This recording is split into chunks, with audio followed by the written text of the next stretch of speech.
अच्छा, हमने अभी डेटाबेस तो पढ़ लिया हमने, तो उसी के अंदर अरोरा जो मैंने आपको बताया था कि वो भी एक आरडीएस सर्विस है। अब मतलब आरडीएस के अंदर एक डेटाबेस है जो कि एडब्ल्यूएस का खुद अपना डेवलप किया हुआ है, ठीक है। और चूंकि वो एडब्ल्यूएस का अपना खुद का डेवलप किया हुआ है and they prefer to move on to this Aurora database, इसलिए अच्छा इसमें क्वेरीज जो है माई एसक्यूएल की यूज होती है ना? जी सॉरी, क्या बोल रहे हैं? मैं कह रहा हूँ क्वेरीज जो है वो माई एसक्यूएल वाली यूज होती है ना अरोरा में? या जी या जी जी जी जी जी जी, क्योंकि ये माई एसक्यूएल कंपेटेबल है ना, तो इसलिए जो है ना वो बता रहे थे माई एसक्यूएल वाली होती है। तो चूंकि ये AWS का अपना एक माई एसक्यूएल के इंजन के ऊपर बिल्ड किया हुआ डेटाबेस है, तो इसलिए इसके फीचर सेट थोड़ा सा डिफरेंट है और एग्जाम के अंदर इससे रिलेटेड क्वेश्चंस आ सकते हैं क्योंकि वो उनकी अपनी प्रोडक्ट है, ठीक है ना।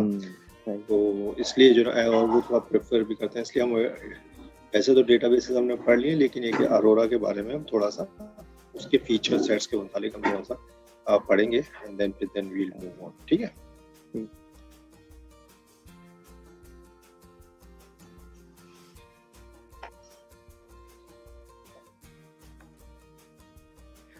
तो अरोरा जैसे मैंने बताया था आपको कि AWS का डेटाबेस है, अमेजॉन अरोरा कहलाता है और ये MySQL कंपेटेबल है। बेसिकली MySQL के इंजन के ऊपर उन्होंने अपनी एक लेयर बिल्ड की है, ठीक है। सो रिलेशनल डेटाबेस है, जैसे रिलेशनल डेटाबेसेस जो है ना वो रिलेशनल डेटाबेस जैसा होता है और उसी तरीके से जो है ना वो MySQL की तरह से इसको यूज किया जाता है, ठीक है। अरोरा के अंदर जो स्केलिंग है वो तकरीबन स्टार्ट विद 10 GB और scale up to 10 GB increments, जो 64 TB स्टोरेज ऑटो स्केलिंग के अंदर ये जा सकता है। Computer storage can be 32 virtual CPU से 20 and 244 GB ऑफ मेमोरी तक ये जा सकता है। जो उसका कंप्यूटर जब हम डेटाबेस बनाते हैं तो एक मशीन कंप्यूट मशीन बनती है, उसकी बात हो रही है, ठीक है।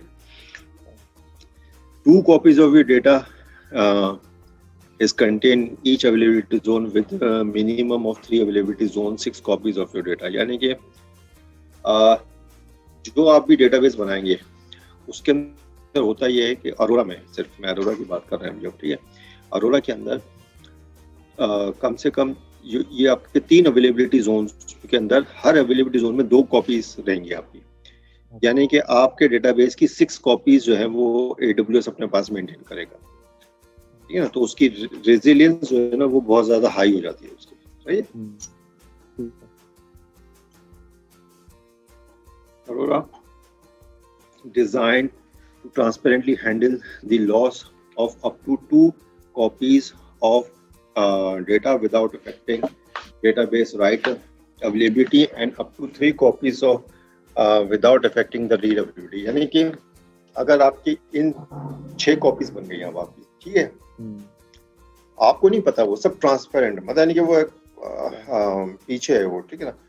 और आपका एक ही वो DNS URL मिला हुआ है, उसी के थ्रू आप एक्सेस कर रहे हैं। अगर 2 कॉपीज इस 6 में से 2 कॉपीज जो है वो अगर लॉस भी हो जाती हैं तो भी आपका डेटाबेस चलता रहेगा, राइट फंक्शनैलिटी अवेलेबल रहेगी। और इवन अगर 3 कॉपीज अगर लॉस हो जाती है तो रीड फंक्शनैलिटी भी अवेलेबल होगी, राइट थोड़ा सा सफर करेगी उसके अंदर, ठीक है। Aurora storage is also self-healing. Data blocks and disks are continuously scanned for errors and repaired automatically। जैसे डेटाबेस के अंदर जो है एरर्स वगैरह डिस्क के ऊपर आ जाए तो उसको Aurora replicas, 2 types of replicas are available. Aurora replicas currently 15, MySQL read replicas 5। यानी कि Aurora के read replicas भी आप क्रिएट कर सकते हैं, ठीक है। लेकिन Aurora के read replicas अगर Aurora के साथ ही क्रिएट करेंगे तो फिर 15 read replicas बना सकते हैं आप उसके ऊपर। लेकिन अगर Aurora के replicas अगर आप MySQL के read replicas के साथ करेंगे तो आप 5 read replicas बना सकते हैं, ठीक है। तो ये इसके अंदर बस एक थोड़ा सा फीचर्स है। MySQL डेटाबेस पे अरोरा रेप्लिका यूज करेंगे अगर तो नहीं, अगर अरोरा आपका मास्टर डेटाबेस अरोरा पे है और अब आप उसका रीड रेप्लिका, जैसे कल हमने बनाया था उसका, सिंगापुर में थे हम, और सिंगापुर से हमने रीड रेप्लिका बनाया था कहाँ पे, उसमें फ्रैंकफर्ट में बनाया था हमने। तो दोनों जगह MySQL यूज किया था हमने, ठीक है। लेकिन अगर हमारा मास्टर डेटाबेस सिंगापुर के अंदर ये होता, अरोरा होता, और उसका रीड रेप्लिका हमें बनाने हैं,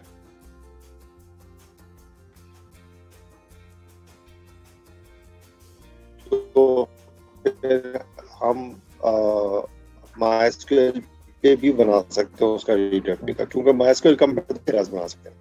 लेकिन अगर अरोरा के रीड रेप्लिका अरोरा को ही यूज करते हुए बनाएंगे तो फिर 15 रीड रेप्लिकास आप बना सकते हैं, ठीक है, ठीक है। तो ये इसके कुछ अलग से फीचर सेट्स है जो हम इसको डिस्कस कर लें, ठीक है। उसके बाद फिर हम आ जाते हैं, कुछ और चीजें थी, जैसे कि हमारे पास DynamoDB है, ठीक है। DynamoDB जो है, अब ये अरोरा जो है ये बेसिकली RDS सर्विस ही है, तो उसके साथ ही हम इसको कंसिडर करेंगे, क्योंकि कल हमने देखा भी था इसको, बस ये कि MySQL के ऊपर, ठीक है। उसके बाद हमारे पास आ जाता है फिर DynamoDB। DynamoDB क्या है कि एक NoSQL डेटाबेस है, ठीक है ना। NoSQL डेटाबेस का मतलब ये होता है कि उसके अंदर SQL क्यूरीज यूज होती है, ठीक है। So Amazon DynamoDB is a fast and flexible NoSQL database service for all applications that need consistent single-digit millisecond latency at any scale, and it is fully managed database and support both document and key value model. It is flexible data model and reliable performance make it great fit for mobile application, gaming, ad tech, IoT and many other applications, ठीक है। जरूरी नहीं कि हर application NoSQL database में बन सके। JSON formats देखें कभी आपने?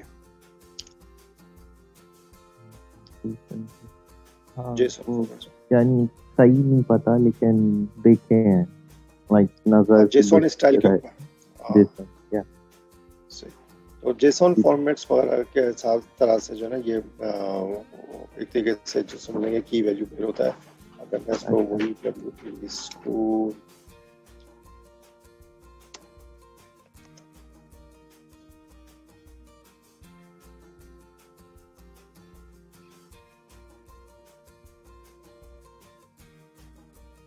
उसको MongoDB भी एक जो है वो NoSQL या हम जैसे इसके अंदर जाते हैं, ये तो कौन सी,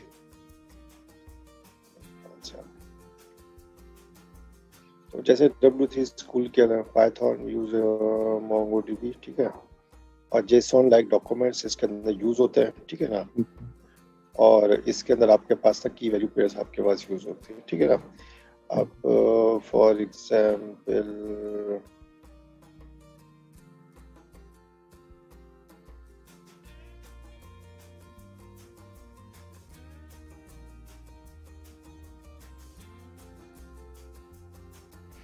ठीक है, इस तरह से हमारे पास है कि ये एक समझ लें कि एक कस्टमर का जो है एड्रेस और उसका समथिंग है, तो ये जैसे आईडी नंबर हो गई, तो ये की हो गई, यहाँ पे कॉलम नहीं होता, यहाँ की होती है, ठीक है, और ये उसकी वैल्यू है।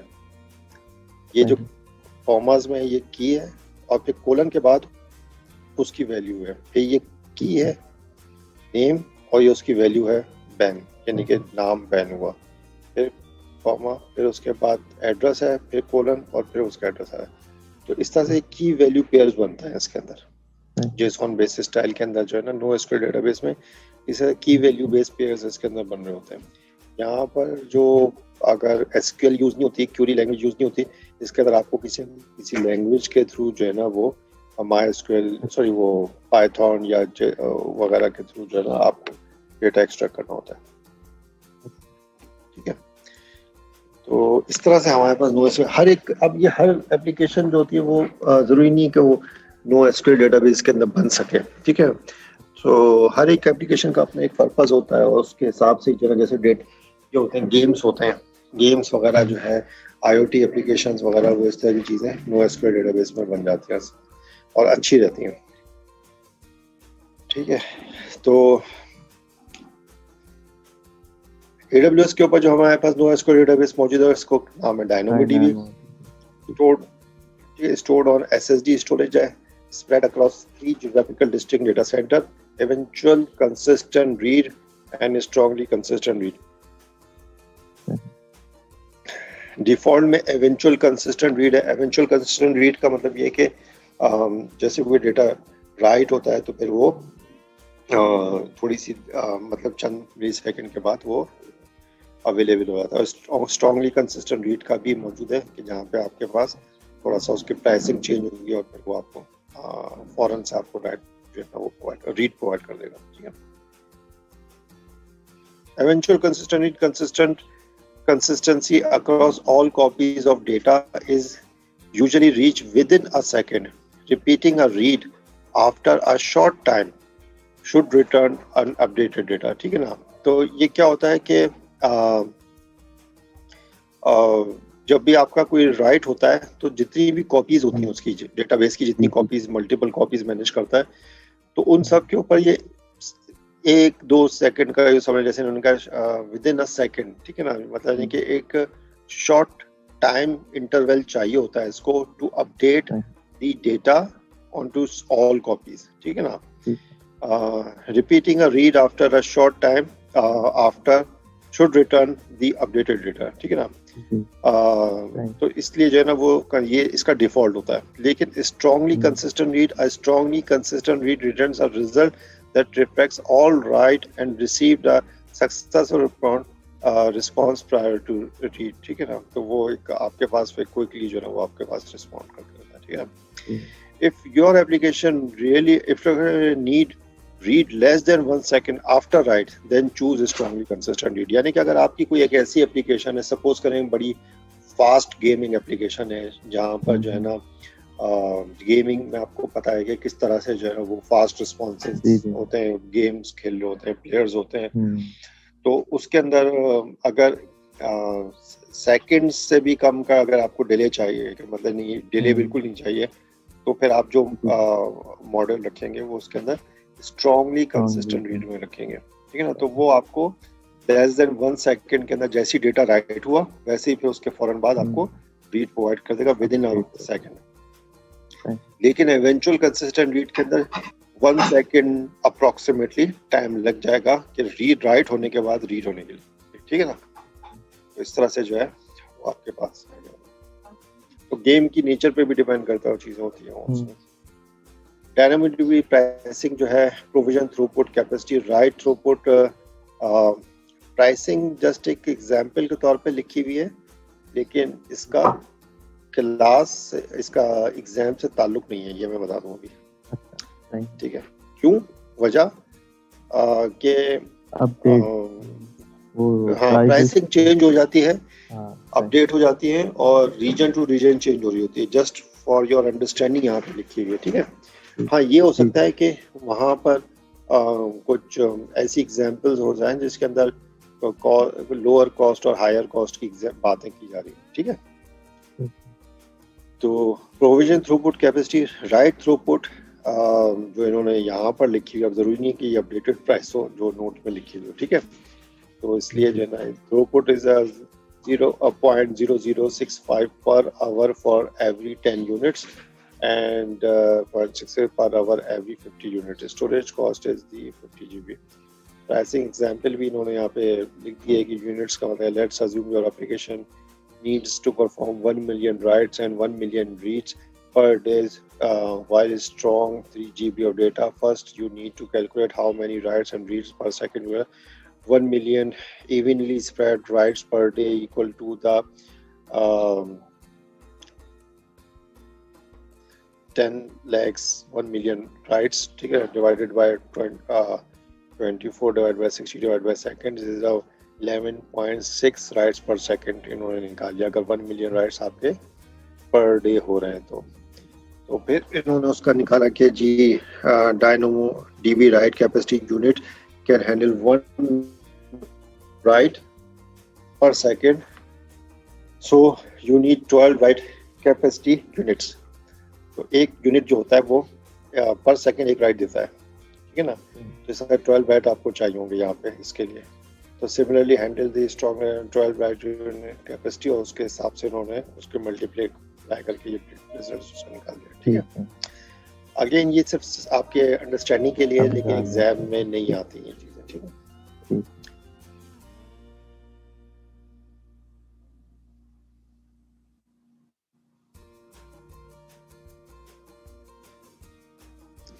रेडशिफ्ट क्या होता है कि रेडशिफ्ट जो है वो आपके पास अगर कोई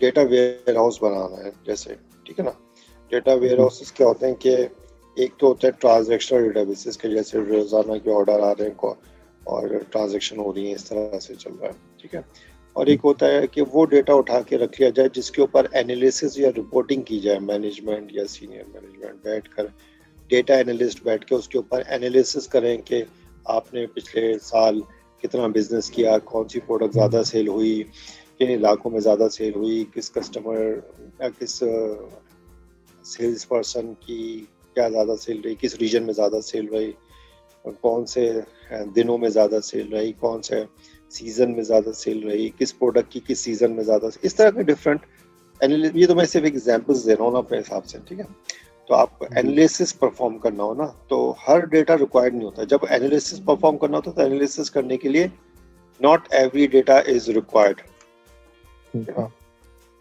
तो not every data is required. तो वो डेटा जो कि मिसाल के तौर पे ऑर्डर नंबर हो गया, ट्रांजैक्शन नंबर हो गया। ठीक है, अब ट्रांजैक्शन नंबर जो है, जो ऑर्डर नंबर है, वो आपको इस तरह के एनालिसिस के लिए रिक्वायर्ड नहीं होता, ये ट्रांजैक्शन है बेसिकली। ठीक है, तो